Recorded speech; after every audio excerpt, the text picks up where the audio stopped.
have to try things out and then sort of learn from them. And I don't know that I do a lot of things differently, because my mistakes really have sent me down the path of my success right now. And the people that invest with me, for sure, they get the benefit of me having already stubbed my toe for them. So I really don't know that I do a lot differently, to be honest. Okay, great. Next. You know, I wish I had the ability. I'm, you know, hopefully with a little bit of age and a little bit of track record, you gain a little bit of wisdom. And I'm trying to learn more and more from other people's mistakes. But I'm in a similar situation in that, you know, the times in my life that I look back on when Scott had the opportunity to grow and get better and change things in his life that were just kind of systematic problems that would continue to arise until Scott decided to fix them. Only through the bad decisions and the mistakes did I learn those lessons. Now, I am trying to learn from other people's mistakes more and more, because you know, I think there's value in that. But for me, not a dissimilar situation. I don't know that I do a whole lot different. It's been a great ride. It's a lot of fun. I love what I do, and I'm going to make more mistakes and hopefully learn from them. Excellent. Boy, that's an easy one. Knowing real estate tripled, I'd buy 100 properties. That's what I would have done. No question about that one. That's one mistake I would make up. I think the second one is when I saw that slide that I showed you, and I only saw that a few years ago, that putting away $4,000 a year for 40 years and just an average performing investment, nothing special, no special investing is worth, after 40 years, was how much? $5.2 million. I would have started investing with an IRA or something as a kid all those years, instead of going out and spending it on the dates that I had. That was a mistake. But I think that's probably the only two major things I might do differently. Otherwise, most of what I would probably do again. Excellent. Bring it up here. Two things, really. I would have started my own business earlier. Working for other people subjected me and my clients to other people's mistakes. I would have started my own business earlier. And probably more importantly, when I was very young, I was pretty money motivated. And when I stopped working for money and started working for accomplishment, I started making lots of money. Chasing the dollar early on was an enormous mistake. Trying to do the right thing, it was like I opened the floodgates. It was amazing. When I stopped working for money and just started doing what I did better than other people, I started making incredible amounts of that which I had sought earlier. So those would be the two things. Excellent. I think I probably would have wanted to start earlier, thinking before I started what I was doing with the end in mind, because I started a lot of things without even knowing where they were going to lead or what I was doing them for. So I started businesses without knowing what it looked like 5 years from now. So for example, my business that I had for several years, I started it and had no idea where it was going to go. And so one of the things I've learned is that you're crazy to start a business because you love what you do and you want to do it forever. I realized, for me at least, that I needed to start a business but also have an exit strategy in mind. Because if I don't have an exit strategy, it's hard to have a target. And if you don't have a target to shoot at, it's pretty tough to hit it. So I would say that would probably be I focus now more on the end in mind. Great. What I don't see is what costs me money every single time. And to me, the silent killer has been my assumptions. When I look back at my career over the last 35 years or so of investing and making a fortune, losing a fortune, making another fortune, every single time that I've gotten into trouble, every single time I've lost money, it's always because there's some assumption that I've made that has gotten me into trouble. And so to me, one of the most powerful things I think you can do in terms of dealing with your money is to think. to use your intellect. Money, as you know from the marble game, has nothing to do with emotions. Never has, never will. The other thing that I think that's, I guess, is an adjunct to that is that I think there's a tremendous difference between the skills it takes to make money and the skills it takes to keep money. And I learned that in spades. I've never been afraid to be broke because I'm not afraid to work. But I never want to go back there. I'll be real clear on that. But I also think that there's two completely different skill sets, and unless you master both of them, you're doomed to a yo-yo effect for the rest of your life, where you make it, lose it, make it, lose it. And I don't want to do that again, so I'm busy learning the skills to keep it this time. Excellent, great. Got everybody? Big round of applause.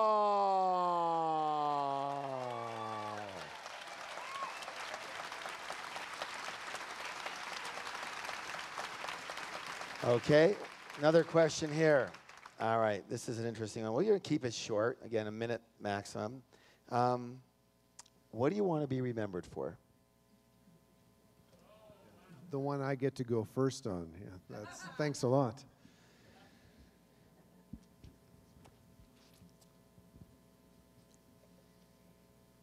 No, I want to be, what do I want to be remembered for? I want to be remembered for being a good husband and a good father, period. Cool, thank you. Gee, that's really good. I agree with that. I think what I said to somebody asked me that same question actually about a month ago, and my answer was, I want to be remembered that if I pass away, my family will cry. That's what I want to have happen. I want it to miss me. Miss you, great. Do you mind if I add something to my? I'm not. That's Are you illegal. I'm done. Sorry, we done? can't do that. I guess for something that's perhaps more valuable in context of this, I want to be remembered from my business life as somebody who empowered other people and created wealth for other people, similar to what Rick was talking about earlier. And there's nothing more exciting to me than when our shareholders do well. You can't believe the crates of oranges, and I'm not a golfer, but I get golf clubs every year from people in Florida that have retired because of how well they've done on certain investments. And that there's no way of valuing that. So that, from a professional standpoint, that's the answer. Right. I'll take those golf clubs. All right. Hey, whatever, right? At least not one top. Right here. You know, in terms of business, Anything. my business career has been, serendipitous for me, and most of what I want to be remembered for, I think I will be remembered for. What I'm doing in addition to business that is really a passion for me is I'm involved in a microcredit philanthropy. For those of you who don't know what microcredit is, we loan money in the third world. Our chief lending criterion is that the borrower have no collateral, which makes us an odd lender. And we loan money primarily to third world women because we found two things. The women pay the money back, and when they make money, they usually spend it on the family. And we have found, this thing was founded by somebody named Muhammad Yunus. Some of you may have read his book, Give Us Credit. Muhammad Yunus started a microcredit business in Bangladesh in 1973 with $51. And the Grameen Foundation, the Grameen Foundation from $53 has moved 3 million families above poverty, as is defined in those countries.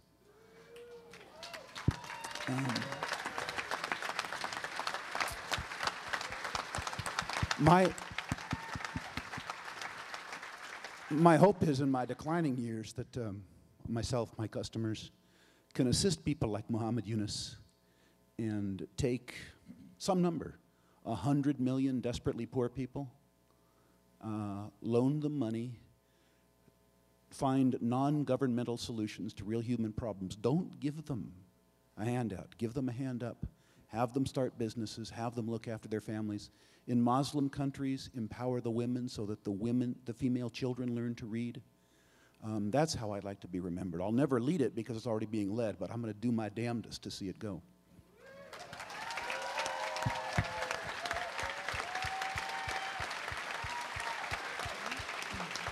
Excellent, thank you.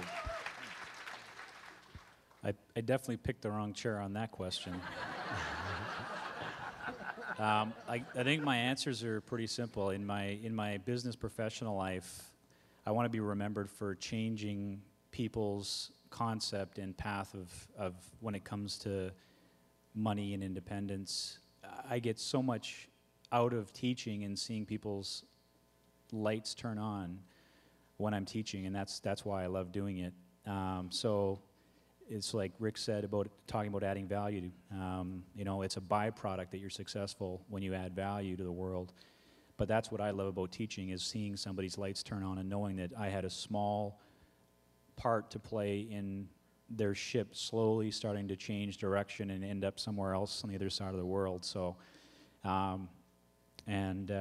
personally, I think I'd like to be remembered. I'd like people to know who I was and think of me, know that I'm my father's son, not because of my last name, but because of who I am.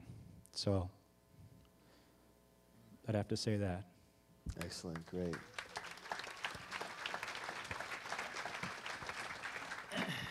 I want to be remembered as a man of integrity. That who I am and what I say are perfectly, and what I do are perfectly congruent. That to me is what integrity is. Integrity to me has nothing to do with morals and ethics. It has everything to do with what I know in my heart of hearts is true for me, and then acting accordingly. And so if I could just have one, which I hope I get to have more, but if I get to just have one, that would be it. Excellent, great. Yeah, I was sitting here, and I, you know, before Keith said that, the two words came to me was integrity and honesty. That's how I'd want to be known. And we've talked about wealth creation. I'd also sort of want to be known for someone that took a whole ton of people and got them to where they wanted to be, and in creating wealth, help give them choices. And I see it all the time with people, and it's not all about money, but the money does give them some freedom to make some choices. And a lot of my clients make a lot of good choices, and that's what I'd want to be known for. Excellent. Yeah. Are we done with all of them here? Yeah. Okay. Big round of applause.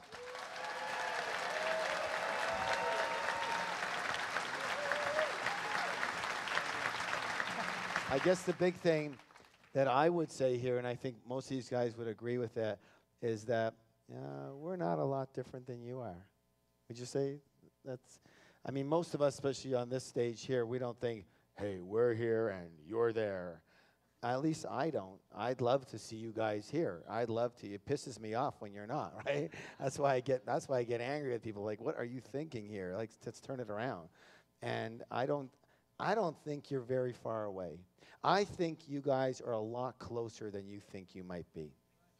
I think it's, and I think for all of you might agree with me or not, that it doesn't take that much of this massive difference in your life. It's not going to go, you're not going to go from, you know, orange to purple in one day and everything is just going to take off. It's this process that starts to gain a momentum. Would you guys agree with any of this? It's this little thing that you kind of latch on to. The one little thing that starts to work for you a little bit that you start to gain some momentum on. And if you don't rein it in and you allow it to move, and again, I can only speak for myself, and you're willing to step on that gas when that thing starts, you're going to be up here too. Whether you're up here on stage or whether you're just a multimillionaire in your own right. It's not this big shift. It's a little one. You get the right vehicle along with the right knowledge and the right type of thinking and who you are as a person, and you find something that begins to work a little bit, and then you start to expand it. And don't be afraid to allow it to come to fruition organically and allow it to get big. and get out of the way of it being big and be smart as it's growing. And you know, there's a saying, you know, I guess a country saying, says, you know, dance with the one who brung you. And what that means is stick with what's working. What most people do as things start to get a little momentum is they cut it off. They somehow, well, maybe I should try this too. And what about that? And you took the little thing that had a shot and you kind of cut it off at its neck again. Is this making sense to anybody here? So I think you're not far away. A lot of you are doing very well. And to go to the next level, again, it's just finding something that you're good at, you love doing, is working just a little bit. And all you need is that it works a little. Just a little. It doesn't have to work massively.